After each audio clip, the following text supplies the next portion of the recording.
Alors, bonjour à tous. Alors, ma thèse, comme le titre l'indique, est une thèse en économie internationale. Elle part du constat que les échanges internationaux, surtout pour ce qui concerne le secteur agroalimentaire, sont fortement sujets aux aléas de la demande spécifiques aux pays importateurs. Alors, la capacité de répondre aux désirs des consommateurs étrangers et d'anticiper les chocs de la demande sur les marchés étrangers est aujourd'hui, pour les entreprises agroalimentaires, une de leurs priorités principales pour mieux réussir dans l'activité d'exportation. Dans ce contexte, l'objectif de ma thèse est d'analyser comment les aléas de la demande sur les marchés étrangers affectent les exportations de biens de différentes qualités. En d'autres termes, je me demande si pour les entreprises, investir sur la qualité des produits qui sont exportés est une bonne stratégie pour améliorer leur performance à l'exportation. Alors, dans le cadre de ma thèse, je me suis intéressé à deux conditions relatives à la demande des biens à l'étranger qui peuvent affecter la performance à l'exportation selon la qualité des biens exportés.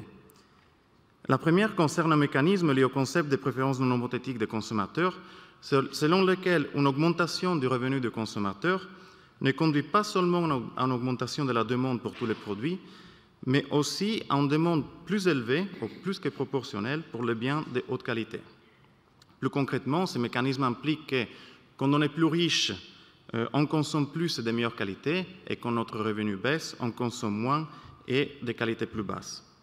En conséquence, on s'attend que lorsqu'on a des fluctuations du niveau de revenus dans un pays, la demande d'importation de biens varie en parallèle, mais varie de façon plus que proportionnelle pour les biens de haute qualité.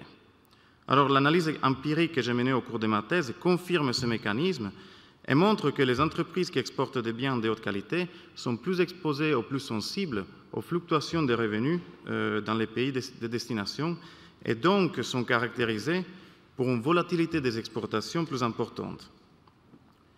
La deuxième condition à laquelle je me suis intéressé est le rôle du goût des consommateurs à l'étranger sur le niveau d'appréciation de la qualité des produits agroalimentaires exportés par les entreprises françaises.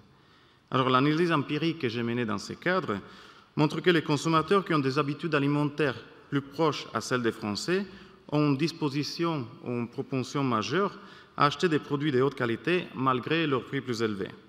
Autrement dit, quand une entreprise française exporte des fromages de différentes qualités, par exemple en Belgique ou en Australie, elles vendent relativement plus des fromages de haute qualité en Belgique, où les habitudes alimentaires sont plus proches à celles des Français, plutôt qu'en Australie, où au contraire, les habitudes alimentaires sont plus éloignées à celles des Français.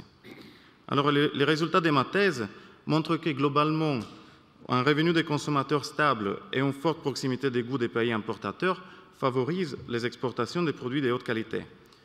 Et contrairement à la majorité des études en commerce international, les résultats de ma thèse n'indiquent pas si exporter des produits de haute qualité est avantageux dans l'absolu, mais plutôt définissent les conditions relatives aux pays importateurs afin qu'exporter des biens de haute qualité soit avantageux.